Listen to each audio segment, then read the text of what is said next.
ஜெய் சாயிராம். நம்மிடம் என்னவெல்லாம் இருக்கிறதோ அவற்றுக்கு நன்றியோடு இருக்க பழகலாம். ஏனென்றால் பல பேர் எதுவுமே இல்லாமல் அவர்களுடைய வாழ்க்கையை வாழ்ந்து கொண்டுதான் இருக்கிறார்கள். நமக்கு கிடைத்திருப்பதற்கு நன்றியோடு இருக்கலாம்.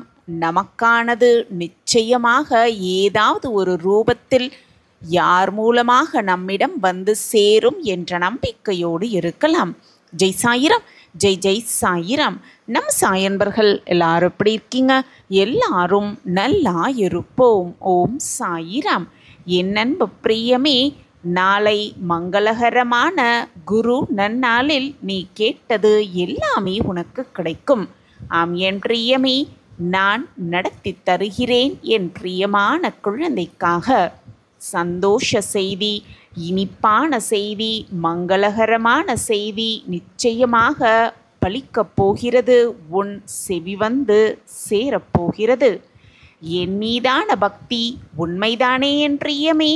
அப்படி என்றால் நம்பிக்கையோடு இரு. நீ எதிர்பாராத பல மாற்றங்களும் ஏற்றங்களும் உன் வாழ்வில் நடைபெறத்தான் போகிறது. தைரியமாக இரு என் பிரியமே. உன்னுடைய வாழ்க்கையில் உன் தேவைகளை நீ குறைத்து கொண்டு வந்தால் நீ புத்திசாலி. அதே போல தேவைகளை அதிகரித்து கொண்டே வாழ்வை சமாளிக்க முடிந்தால் நீ திறமைசாலி என் பிரியமே. விளக்கிற்கு வெளிச்சம் தர மட்டும்தான் தெரியும். ஆம் என் பிரியமே, விளக்கிற்கு வெளிச்சத்தை தர மட்டும்தான் தேவை. அதன் தேவை என்ன என்பதை நீதான் தீர்மானிக்க வேண்டும். தீபத்திற்கு தேவை என்ன என்பதை நீதான் தீர்மானம் செய்ய வேண்டும். ஆம் என் பிரியமே, எது எப்பொழுது எப்படி இருக்க வேண்டும் என்பதை நீ தீர்மானம் செய்து அதன்படி செயல்பட்டால் நிச்சயமாக பிரம்மாண்ட பிரகாசம் உன் வாழ்வில் நடந்தே தீரும். என் அன்பு பிரியமே, காலம் நீ பயந்தாலும் ஓடும், நீ பயணித்தாலும் காலம் ஓடிக்கொண்டேதான் இருக்கும். ஆனால் நீ துணிந்தால் மட்டுமே காலம் உன் பின்னால் ஓடிவரும் என்பதே நிச்சயமான உண்மை. தோல்வி என்பது வாழ்க்கை கற்றுத்தரும் பாடம்தானே தவிர அதுவே இறுதி முடிவு அல்ல. அதில் அவமானம் என்று எதுவுமே அல்ல.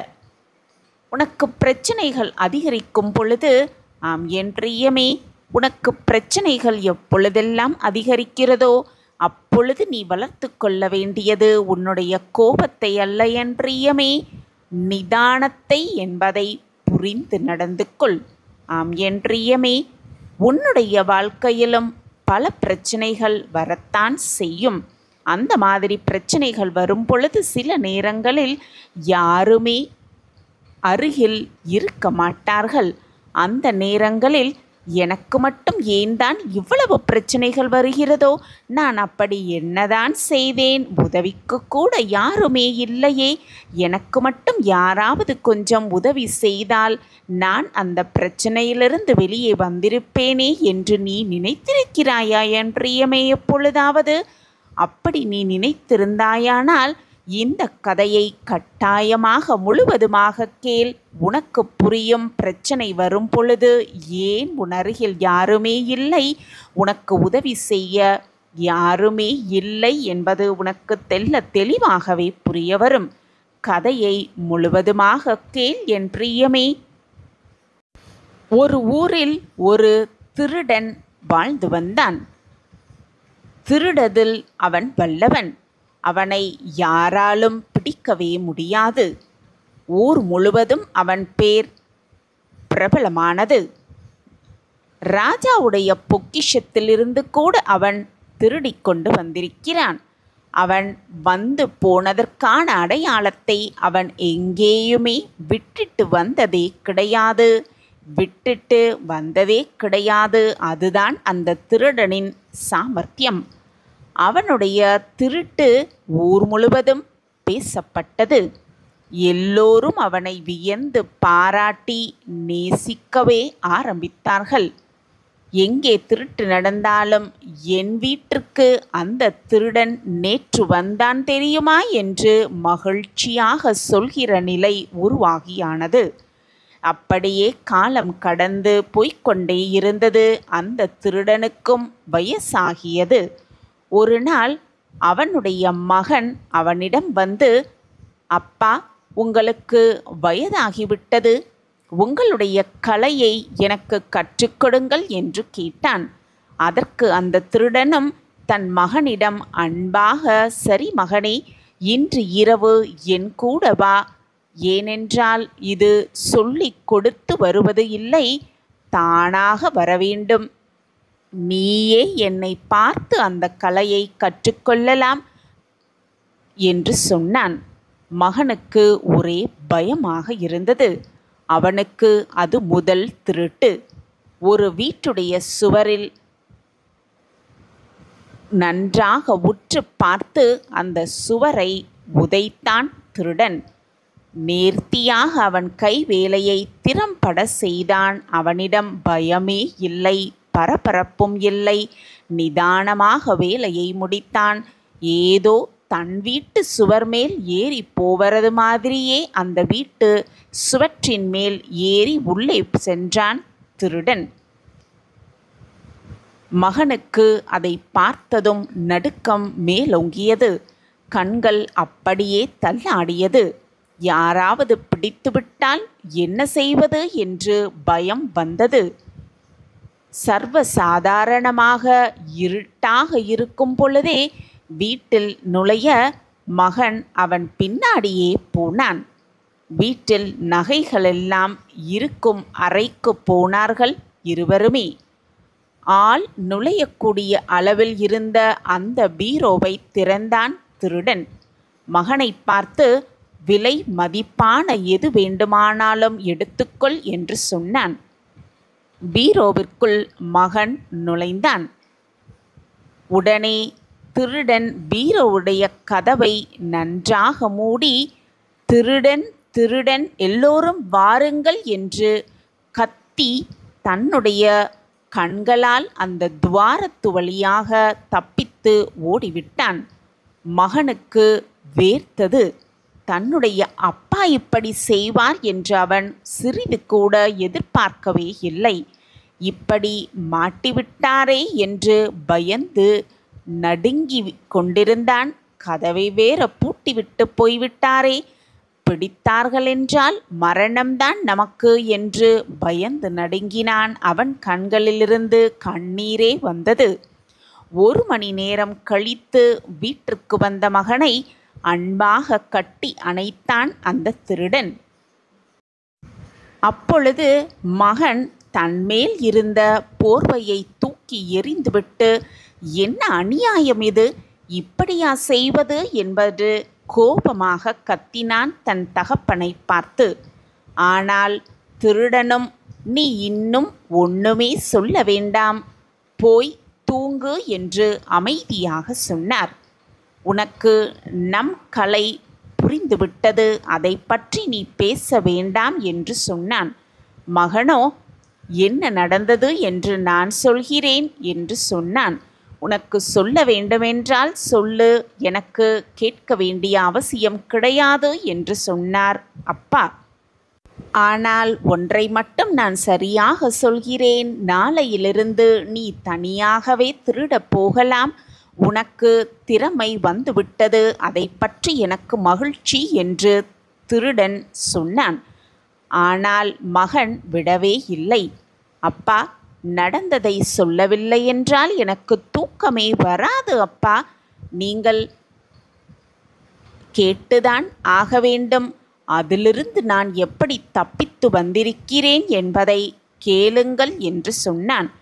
உடனே அந்த தகப்பன், அப்படியா, அப்படிப்பட்ட சூழ்நிலையிலிருந்து நீ தப்பித்துதான் வரணும், இது சகஜம்பா, சரி என்ன நடந்தது என்று சொல்லு என்று சொன்னார் அப்பா.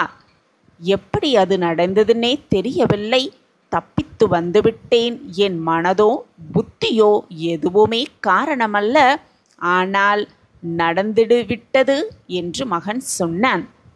அப்பா, அதற்கு இதுதான் வாழ்க்கையில் வெற்றி பெறுவதற்கான வழி. எந்த துறையாக இருந்தாலும், திருடுவதே ஒரு தொழிலாக இருந்தாலும், ஓவியம் வரைவது, கவிதை எழுதுவது, எந்த துறையாக இருந்தாலும் இதுதான் வழி. திருடனாக இருந்தாலும் சரி, யோகியாக இருந்தாலும் சரி, தலையிலிருந்து எதுவுமே உதிக்கிறது கிடையாது. வேறு எங்கோ இருந்துதான் அது உதயமாகிறது. அதை சிலர் உள்ளுணர்வு என்று சொல்வார்கள், சில பேர் தியானம் என்று சொல்வார்கள். பல பேர் சொன்னாலும் விஷயம் ஒன்றுதான். உன் முகத்தில் ஒரு புது உணர்வு தெரிகிறது.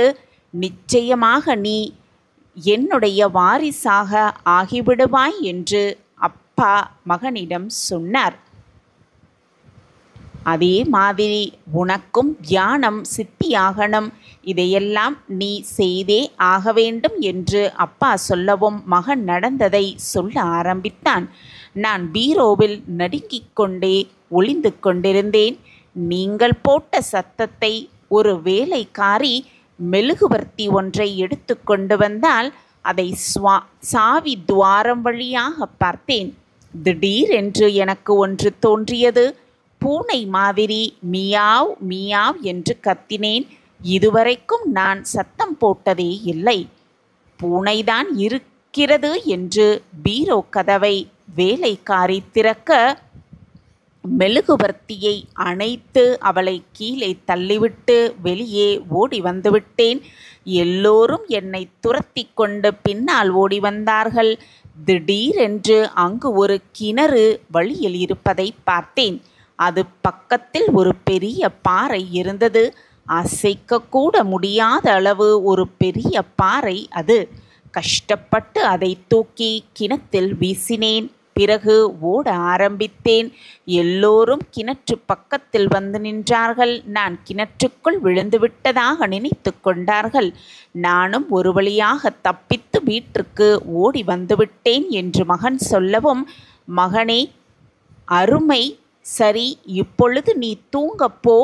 என்னிடம் எதுவும் கேட்க வேண்டாம். நீயே உன்னுடைய வேலையை துவங்கலாம் என்று சொன்னான்.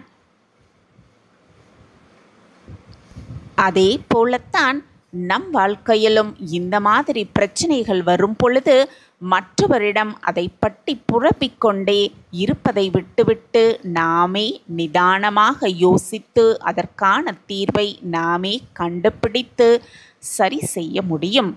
மற்றவர்கள் உதவுவார்கள், உதவுவதற்கு யாராக வருவார்கள் என்று யோசித்து கொண்டே இருந்தால் பிரச்சனைகளுக்குள்ளேயே சிக்கி தவித்து கொண்டே இருக்க வேண்டியதுதான். அமைதியாக இருப்பதற்கு பதிலாக பிரச்சனை என்ன என்பதை ஆராய்ந்து அதிலிருந்து வெளியே வருவதற்கான வழி என்ன என்பதை செய்துவிட்டாலே போதும். மிக சுலபமாக நம்மால் அந்த பிரச்சனையிலிருந்து மீண்டு வந்து விடலாம். நிச்சயமாக பிரச்சனை வருகிறதே என்று பயப்படாமல் எது வந்தாலும் பார்த்துவிடலாம் என்ற தைரியத்தோடு நீ முன்னேறினால் உனக்கான பிரச்சனைக்கான விடிவு காலம் நிச்சயமாக உனக்கு கிடைக்கும் என்பதே நிச்சயமான உண்மை. என் அன்பு பிரியமே, கோபம் உனக்கு இருக்கின்ற பாதையை கூட உன் கண்களுக்கு தெரிய விடாமல் மறைத்துவிடும். எனவே கோபப்படாதே. எந்த நேரத்திலும் எந்த சூழ்நிலையிலும் கோபத்தை மட்டும் விட்டுவிடு. ஆம் என் பிரியமே, கோபத்தை மட்டும் விட்டுவிடு. நிதானம்தான் அனைத்து வழிகளையும் தெளிவாக உனக்கு எடுத்து காட்டும். என் அன்பு பிரியமே, எதையும் சாதிக்க விரும்பும் உனக்கு நிதானம்தான் அற்புதமான ஆயுதமே தவிர கோபம் கிடையாது என்பதை புரிந்து நடந்து கொள். உன்னுடைய அமைதி கூட மற்றவர் பார்வைக்கு ஆணவம் போல தெரியலாம் சில நேரம். ஆனால் அதற்கெல்லாம் விளக்கம் கொடுத்து உன்னுடைய நேரத்தை வீணடித்து விடாதே. நீ விரும்பியது எதுவும் கிடைக்கவில்லை என்றால் அதற்காக வருந்தவும் வேண்டாம். எல்லாம் கிடைத்துவிட்டது என்றால் அதற்காக தலைகணமாக இருக்கவும் வேண்டாம். அடுத்த நொடி என்ன வேண்டுமானாலும் நடக்கலாம் என்பதை புரிந்து கொண்டு செயல்பது. இல்லாதது கிடைக்கவும் இருப்பது பறிபோகவும் ஒரு நொடி போதுமானது. எப்பொழுதுமே ஒரு நொடியே போதுமானது. நீ போட்டி போட வேண்டியது மற்றவர்களுடன் அல்ல என் பிரியமே. உனது வீண் வரட்டு பிடிவாதங்களோடு போட்டி போடு. உன்னுடைய சோம்பேறித்தனத்தோடு போட்டி போடு. உன்னுடைய கவன சிதறல்கள் மீது போட்டி போடு. அப்பொழுது மிகப்பெரிய பிரம்மாண்டம் உனக்காகவே காத்திருக்கும். என் அன்பு பிரியமே, உன்னுடைய வாழ்க்கையை நீதான் மாற்ற வேண்டும். மற்றவர்களோடு உன்னை ஒப்பிட்டு பார்க்காதே. அதற்கான நேரத்தையும் உருவாக்காதே. மற்றவர்களை காட்டிலும் அதிகமாக அறிந்து கொள்ள முயற்சி செய்ய பிரியமே. பிறரை காட்டிலும் அதிகமாக உழைக்க கற்றுக்கொள். பிறரை காட்டிலும் குறைவாக மற்றவர்களிடமிருந்து பெற்றுக்கொள்ள முயற்சி செய்ய பழகு. வாழ்வில் வெற்றி எப்பொழுதுமே உன்னோடு இருந்து கொண்டே இருக்கும். என் அன்பு பிரியமே, நீ என்னவாக ஆக வேண்டும் என்று நினைக்கிறாயோ, என்ன ஆக வேண்டும் என்று நினைக்கிறாயோ அதை பற்றி தினமும் ஒரு முறை சிந்தனை செய்து பார். அதை பற்றி ஒரு முறையாவது உனக்குள்ளே நீயே பேச பழகு. அது நடந்து விட்டதாகவும் அதை போன்று நீ மாறிவிட்டதாகவும் கற்பனை செய்து பார்க்க கற்றுக்கொள். கற்பனை செய்து பார். ஏனென்றால் நினைப்பது அனைத்துமே உனக்கு ஒவ்வொன்றாக நடக்கும் என்பதுதான் இந்த பிரபஞ்சத்தின் நியதி. எனவே என்னவாக வேண்டுமோ அதை பற்றி மட்டுமே சிந்தனை செய். நினைப்பது அனைத்துமே நடந்து கொண்டிருக்கிறது என்பதை நினைவில் வைத்து கொண்டு செயல்படு. உன்னுடைய வாழ்க்கையில் நீ எத்தனை பெரிய தோல்விகளை சந்தித்தாலும் கூட உன்னுடைய தன்னம்பிக்கையை மட்டும் தொலைத்து விடாதே. அதுதான் உன்னை வாழ்வின் அடுத்த கட்டத்திற்கு நகர்த்தி செல்லும் என்பதுதான் நிச்சயமான உண்மை. உனக்குள் நல்ல நல்ல மாற்றங்களை நீ ஆரம்பிக்காத வரை உன்னுடைய மற்ற ஆரம்பங்கள் எல்லாம் தவறாக முடிந்துவிடும் என்பதே நிச்சயமான உண்மை. வாழ்வில் நீ எந்த உயரத்தை அடைந்தாலும் பணிவாக இருக்க கற்றுக்கொள். பணிவோடு இருக்க கற்றுக்கொள். பணிவு என்பது தாழ்மையின் சின்னமல்ல என் பிரியமே. அது உயர்ந்த பண்பின் அடையாளம் என்பதை தெரிந்து கொள். வாழ்வில் எல்லா முடிவுகளையும் நீயே எடுப்பது போல உனக்கு தோன்றினாலும் கூட சில முடிவுகள் காலத்தின் கைகளில்தான் இருக்கிறது என்பதுதான் உண்மையிலும் உண்மை. காலத்தோடு சேர்ந்து நம்பிக்கையோடு பயணம் செய். நம்பிக்கையற்ற ஒருவரால் என்றும் அழகான வாழ்க்கையை வாழவே முடியாது என்பதுதான் நிச்சயமான உண்மை. நம்பிக்கையோடு முன்னேறி செல் என் பிரியமே.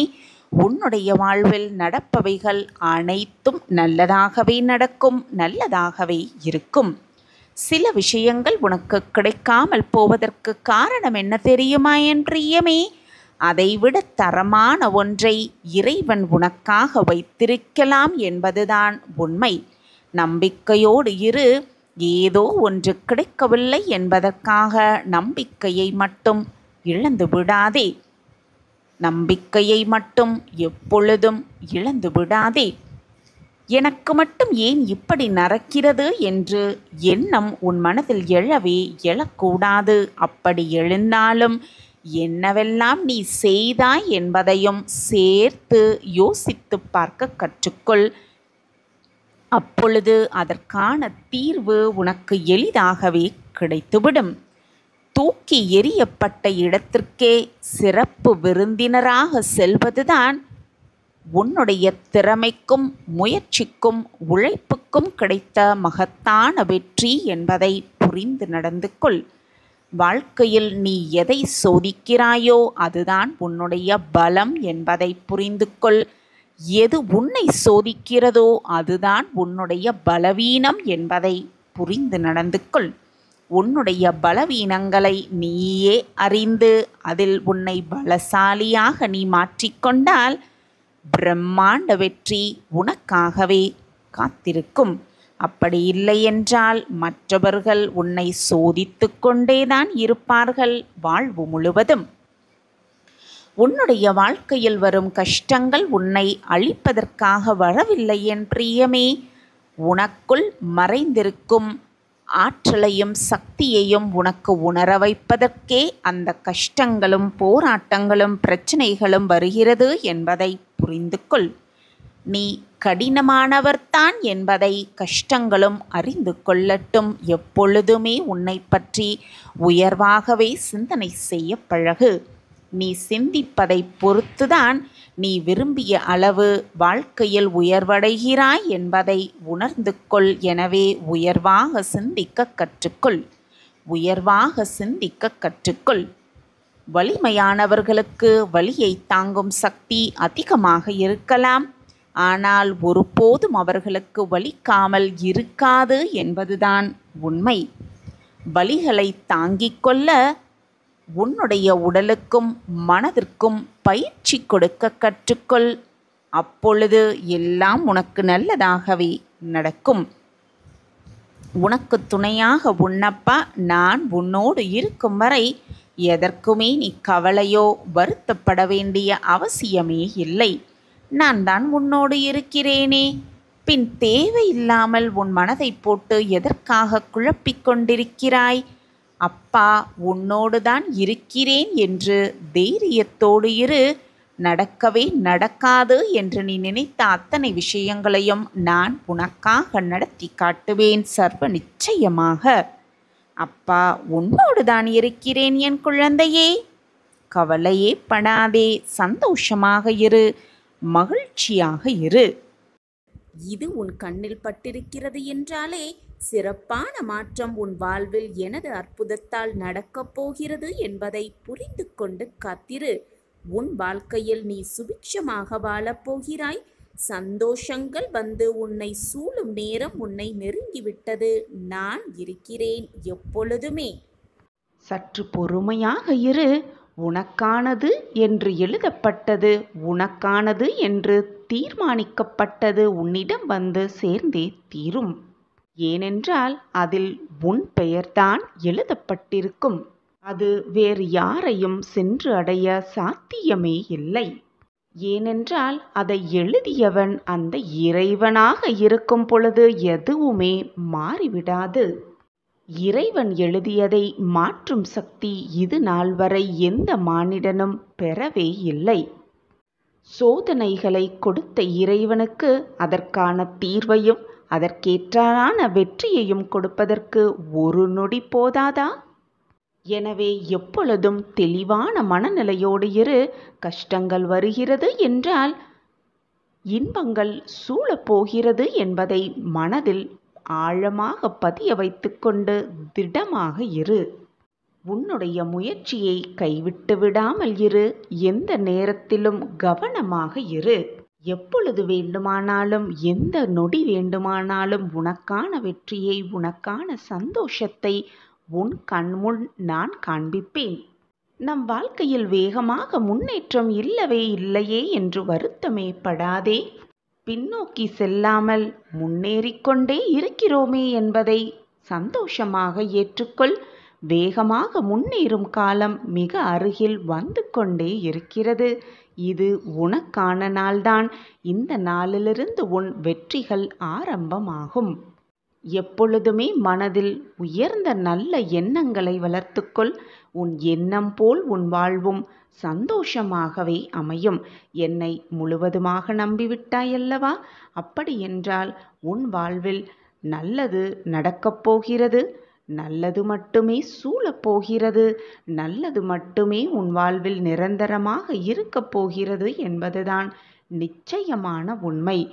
நான் உன்னுடன் இருக்கும் பொழுது தேவையில்லாமல் பயமோ குழப்பமோ உனக்கு வேண்டவே வேண்டாம். நீ விரும்பிய வாழ்க்கையை வாழத்தான் போகிறாய்.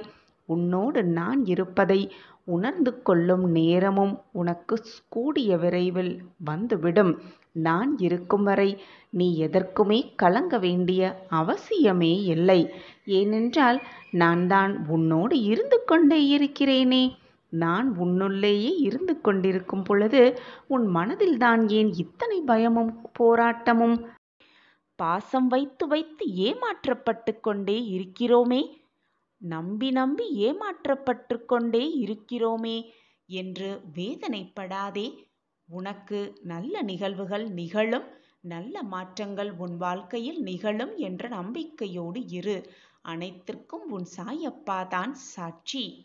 உனக்கு பரிவு காட்ட, உன் மீது பாசத்தை பொழிய, உன் மீது அன்பு செலுத்த யாருமே இல்லாமல் தவிப்பது போல உணர்கிறாய். உனக்கு ஆறுதல் சொல்லவும் ஆளே இல்லை.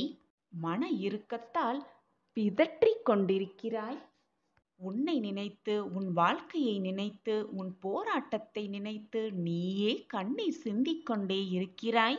இதையெல்லாம் சமாளித்து நாம் வென்றுவிடலாம் என்று ஒரு முறை உன் மனதிற்குள் நினைக்கிறாய். அதே சமயம் வேறு விதமாகவும் எண்ணுகிறாய். இந்த பிரச்சனையிலிருந்து எப்படி வெளிவருவோம், இதை எப்படி சமாளிப்போம் என்று அப்படியே சோர்ந்து உட்கார்ந்தும் விடுகிறாய். நிம்மதி என்ற வார்த்தை கூட மறந்து போய்விடும் அளவிற்கு பல இன்னல்கள், பல பிரச்சனைகள், பல சோதனைகளை சந்தித்து விட்டாய். போதும் என் குழந்தையே, உன் மனதை போட்டு குழப்பிக் கொண்டிருப்பதும் கண்ணீர் சிந்துவதையும் முதலில் நிறுத்திவிடு. கண்ணீரை முதலில் துடைத்துக்கொள். போ, எழுந்து போ, முகத்தை அலம்பிவிட்டு வா. உன்னை சுற்றி இருப்பவர்கள், உன்னுடைய உற்றார் உறவினர்கள் எல்லாருமே எனக்கு துரோகம் இழைக்கிறார்கள் என்று வருந்தாதே. அதிலிருந்து எப்படி மீண்டு வருவது, அதை எப்படி எதிர்கொள்வது என்பதை நிதானமாக உட்கார்ந்து யோசி. பாசமே என்ன என்று தெரியாத இவர்களுக்காகவா நீ இவ்வளவு வருத்தப்படுகிறாய், வேதனைப்படுகிறாய்? நீ கவலையே படாதே. உன் மனதை காயப்படுத்திய விஷயங்களையெல்லாம் மறந்துவிட்டு உன் லட்சியத்தை எப்படி எட்டிப் பிடிக்கலாம் என்பதை மட்டுமே உன் கவனத்தை செலுத்து. வாழ்க்கையை எப்படி வெல்லலாம் என்பதில் உன்னுடைய முழு கவனத்தையும் செலுத்து. நீ வெற்றியடைவதற்கான வழியை நான் காட்டுகிறேன். பிரகாசமாக, மிக பிரகாசமாகவே. வாழ்க்கையில் வெற்றியடைய வேண்டுமென்றால் தேவையற்ற பேச்சுகளையும் தேவையற்ற எண்ணங்களையும் அறவே ஒழித்துவிட்டு எப்படி வெல்லலாம், எப்படி வாழ்க்கையில் ஜெயிக்கலாம் என்ற சிந்தனையை மட்டுமே மனதிற்குள் இருத்தி கொள்ள வேண்டும். முடிந்ததை பற்றி நினைத்து கொண்டு நோகடித்து கொண்டு வேதனைப்பட்டு கொண்டிருப்பதால் எதையுமே சாதிக்கவே முடியாது. வரப்போவதை நினைத்து பயந்து கொண்டிருப்பதாலும் எதையுமே வெற்றியை பார்க்கவே முடியாது. இப்பொழுது இந்த நொடி எவ்வளவு சாதிக்கலாம் என்பதை மட்டுமே உன் மனதில் நிறுத்திக்கொள். அப்பொழுதுதான் வெற்றி கனியை மிக சுலபமாக பறித்துவிட முடியும். அதை உன் சாயப்பாவோடு சேர்ந்து உன்னால் ருசிக்கவும் முடியும். நீ எடுத்து வைக்கும் ஒவ்வொரு அடியிலும் உனக்கு துணையாக, பக்க பலமாக எப்பொழுதும் உன் சாயப்பா வந்து கொண்டே இருக்கிறேன், வந்து கொண்டே இருப்பேன் என்பதை ஒரு நிமிடம், ஒரு நொடி கூட மறந்து விடாதே. நீ துன்பத்தில் வாழ்ந்தாலும் உன் அருகில் நான் இருப்பேன். நீ இன்பத்தில் திளைத்திருந்தாலும் உன் பக்கத்தில் நான் இருப்பேன். நீ துன்பத்தில் வேதனைப்படும் பொழுது உன் வேதனைக்கான மருந்தாக உன் சாயப்பா இருப்பேன் என் குழந்தையே. நம்பிக்கையை இழந்து விடாதே. உனக்கு தேவையானது அனைத்தையும் அள்ளி அள்ளி கொடுக்கவே, வாரி வாரி வழங்கவே உன் அப்பா உன் அருகிலேயே இருந்து கொண்டிருக்கும் பொழுது எதற்காக புலம்புகிறாய், வேதனைப்படுகிறாய், கண்ணீர் சிந்துகிறாய்? உன்னுடைய மனதில் உன் சாயப்பாவை வைத்திருக்கும் பொழுது தேவையில்லாத விஷயங்களில் உன் மனதிற்கு இடம் கொடுக்காதே. உன் சாயப்பா நான் இருக்கிறேன் உன் மனதில். எதற்காக உனக்கு இந்த குழப்பம், பயம், தெளிவு இல்லாமை? எப்பொழுதும் நான் ஜெயிப்பேன். எனக்கு துணையாக அப்பா இருக்கிறார். என் வாழ்க்கைக்கு வழிகாட்ட என் அப்பா இருக்கிறார். என்னை நானே புரிந்து கொள்வதற்காக என் அப்பா இருக்கிறார். வாழ்க்கையை புரிந்து கொள்வதற்காகவும் அதில் வெற்றியடைவதற்காகவும் என் அப்பா எனக்கு உறுதுணையாக இருக்கிறார், இருப்பார், எப்பொழுதும் இருந்து கொண்டே இருப்பார் என்ற நம்பிக்கை மட்டும் உன் மனதில் உண்டென்றால் போதும். அனைத்தும் உனக்கு சாதகமாக முடித்து காட்டுவேன் உன் சாயிநாதர். நீ நான் கண்டெடுத்த பொக்கிஷம். உன் கண்ணில் நீர் வர விட்டு விடுவேனா உன் சாயப்பா? உன் வாழ்க்கையில் சோதனைகளை வரவிட்டு விடுவேனா உன் சாயிநாதர்? மனக்குழப்பமே வேண்டாம், மனவேதனையே வேண்டாம், சந்தேகமே வேண்டாம். நிச்சயமாக உன் சாயிநாதர் அனைத்தையும் உனக்கு சாதகமாக்குவேன். இது உன் சாயப்பாவின் சத்திய வாக்கேதான். என் வாக்கு என்றைக்கும் பொய்யாகாது. என்னை நம்பியவர்களை நான் எப்பொழுதும் விட்டு கொடுத்ததும் இல்லை, அவர்களை விட்டு சென்றதும் இல்லை. நான் இருக்கிறேன் குழந்தையே. வீணாக உன் மனதை போட்டு குழப்பிக் கொண்டே இருக்காதே.